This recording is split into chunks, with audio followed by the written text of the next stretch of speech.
Good evening, mga chong. Ayun, journal ulit ako. Sabi ko, magre-record ako ngayong gabi, 8:35 p.m., February 5. Okay. With response dun sa naging video natin kaninang umaga, previous video na upload natin no, prior to this one. Okay, so just part of our journal, ano ba nangyari? We traded this token, yung API3. Okay, we shorted this one, but unfortunately, ayan, uh, hindi naman ako actually na-stop out dito. Na before this price happens, nag-react pa ako. Okay. Looking at the 15 minute, okay. Dito regional lang aking stop loss somewhere here. Tapos, during the movement of the price, no, within this price ang tumaas, umuntog, bumaba.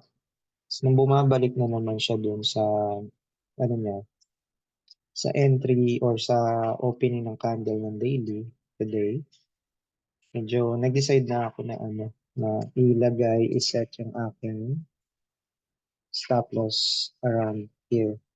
If in case ma-stop out ako plus I close 50% of the trade once nung bumalik siya dun sa entry.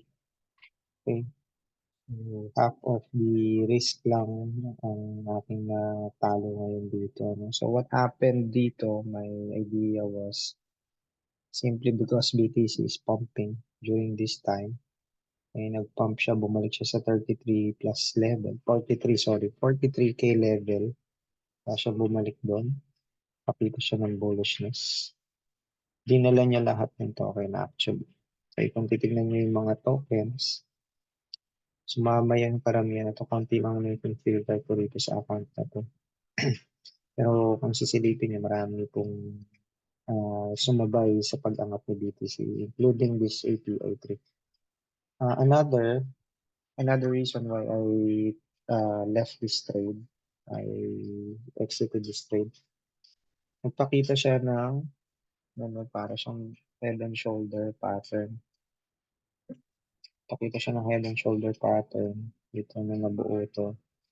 Ng head and shoulder siya. Plus, nandun siya naglalaro sa ayun, 382 level, which is a strong bounce area or strong retracement area of Fibonacci level. Kapag dyan kasi mistap ang price, malakas pa yan. May chance na mag-reverse or mag-pump ulit, mag-continue siya. Okay, kasi originally, bullish naman talaga ang movement niya. Ayan, ang ganda nga ng movement niya. Okay? So, break of structure, tapos pullback, mother break. Actually, hindi totally na-break yung structure. Dito lang nagkaroon ng break of structure. Pullback, parang normal, ito, continuous trend to. Yan, tapos pullback. And meron na namang somewhere here na parang nagkaroon ng break of structure.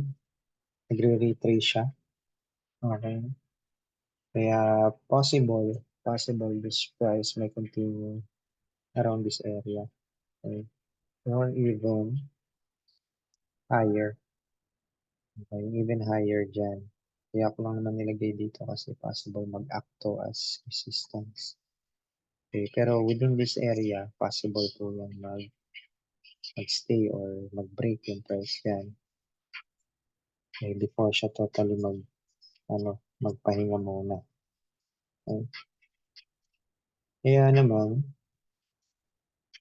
I shifted my bias here from bearish to bullish na. But I don't yet open any trade because wala pa akong nakikita na pwedeng pasukan. Kagaya nito. Yes, it breaks this area. Ayan, nag-break siya dyan. Pero after breaking, bumagsak uli. Pero tatry uli siya dito mag-bounce sa 0.382 feed level. Okay. Wala pa ako makitang trade idea dito. In the meantime, pass muna, out muna ako dyan. Kasi, ano lang tayo, guguluhin lang yung site natin ito eh. Baka maglilimihanan tayo, imbis na natuto tayo sa mga trade natin, mas malito tayo. That's why I'm letting this one go. Probably I'll wait for other opportunity for this kung meron. Pero definitely, pass muna kasi indecisive pa yung market. Hindi pa sure kung babagsak siya o tataas. Okay. I'll be watching this for the next days and weeks. Anong gagawin mo? At kung saan ba siya tatama. And we'll observe the price action and behavior of this coin. Ano pang ginagawa. Pero sa ngayon, it's very clear na possible retracement na yan or normal pullback at 0.382 level of Fibonacci. Possible pump hanggang dito sa area na to or even hanggang sa extension area or hanggang sa areas na to. Or in ito possible maging temporary resistance at possible dyan mag-create or mag-realize yung bearish divergence. Okay. So for people, another token na ating binabantayan, ayun, nung morning rush, bumagsak siya. Yan, bumagsak yung token na to. Lalim yung binagsakan. Ang pinrade natin to dito. Yari tayo, stop out lang tayo. So, because we're waiting for the price to break this area at maupo dyan before we will trade this one, eh, na ano tayo, na safety tayo dito. So, kasi yung trading plan natin dyan, di ba? Ay angat, untog, kasi tayo execute sana after the pullback. Pag nag-create na siya ng swing dun sa pullback na yun. Okay? So, we'll still be watching this token. And ayan, yung week na to, possible sign of meron ng pumapasok na buyers or meron ng bumibili sa area na to. May nakaabang na sa area na yun. Aabangan na lang natin siya dito. Better po, salubungin na siya ng 4 hours. Maupo na kay 4 hours. Tapos wait na ako mag-pump. Okay, that's for people. Okay? Wala tayo ngayong possible entry, no? Or siguro sa mga other tokens or plan. Okay? But in the meantime, yan muna. Okay? Yan muna tayo. Tingnan natin si BTC naman. Okay? We'll check BTC. Anong ginagawa ni BTC? Okay.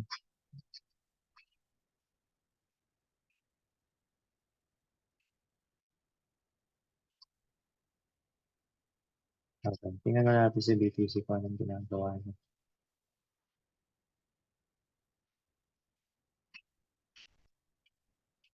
Okay. Sige. Ayan. So, ang ganda ng ginawa ni BTC. Ako, nilagyan ko to ng linya. Mga nakarang araw pa, no? Binabantayan natin to, sabi natin. Ang lagi natin gusto mangyari sa kanya, si break tong area na to, tong line na yan. Tapos tumuloy siya hanggang dito or even on higher. Okay? Before siya bumagsak. So, sa 48 hanggang 49K level at lagi siya bumagsak sa area na to na 31K. So, ayun na nga. After the week, paghina niya, no? Pero kung titignan niyo, para siyang nag-create lang naman siya ng pattern din dito. Nagsiserve to as resistance. Kaya nalagyan natin ganyan. Okay.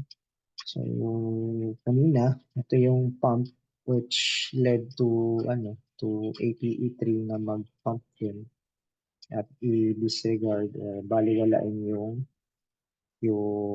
signal, no? Yung pattern na bumagsak siya, maging bearish. Ito yung dahilan bakit nag-pump din siya. Ang ganda oh, ganda ng ginagawa currently ni BTC. Okay, umaakit na siya. Possible yan, umangat dito, bumangga. Okay, pagbangga, uupo yan somewhere here. Hindi natin alam natin dito. Possible na pag-angat niya, kung uuntog yan dito, uupo yan dito sa area din yun. Okay, tapos hopefully, yun na, umangat na siya. I-execute natin to once na mangyari yun. Okay, antipi lang natin dito pa din sa area na to. Okay, explain ko naman na area na yan no, kung bakit hindi kasi may resistance dyan. Pero possible tumagos yan or hanggang dito para mag-create ng bubble top bago siya bumaba or the normal pullback niya at the higher time frame. Okay, kailangan niyang gawin yun para kumuha ng mga buyers at palakasin pa yung kanyang pwersa. Okay, so if price rejects here, we'll have a massive pullback at the pullback area. Ito yung pullback area na sinasabi natin. Okay, bakit pullback area yan? Nandyan nangyari yun. Matagal na consolidation doon. May resistance area niya. Okay. Tapos, kung titingnan niyo sa bandang dulo, meron kasing, ayan, dyan nangyari yung mga pagtaas ng price. Ito, sa ito. Possible, hindi niya napuntahan to. May chance na hindi niya napuntahan yan. Or bumaba siya ng bahagya, buti ng konti. Pero yun ay magpapataas sa kanya kasi nandyan yung mga buyers. Mga buyers tayo for sure. Waiting na yun, marami na naghihintay dyan dahil they feel optimistic na, no? May optimistic na appeal si BTC dahil sa umaugong na bull run from 2024 hanggang 2025 because of the paparating na halving na din. Okay? So, yun lang muna. No? Hopefully, this one materializes. Ganda nito. Oh. Laser siya. So, pwedeng signal yan for buy. Plus, nag-break siya to sa trend line. Okay, hopefully it breaks this area. And it does, ito na lang ang pipigil sa kanya. Okay, tapos diretso na yun sa pagtaas. Wala nang pag lumusot yan dito sa area na to na 43,750. Kita-kita na sa 46, 45 hanggang 50k level yan. Tapos yun, try natin siyang mag-rest mo mag-snap. Possible, hanap tayo ng short entry naman after natin i-long. Okay, so yun muna. Maraming salamat kung may nanonood man itong mga ginagawa natin journal. Again, ano lang po to, my way of understanding the market, my way of review. Kasi each day, binabalikan ko na yung mga video na naka-upload dito para malaman ko what went wrong, what went right, ano yung ginawa kong tama, ano yung ginawa kong mali, bakit hindi ko na-achieve yung profitable status sa trading. Okay? Hopefully, this will be my game changer. No? Kasi time to time, marireview ko siya. And eventually, gagawa na rin ako ng video kung paano ako mag-filter, mag-identify yung setup, ano ba yung parameters. Okay? Maraming salamat po kung sakali nanonood. Ingat mga chong. Ciao.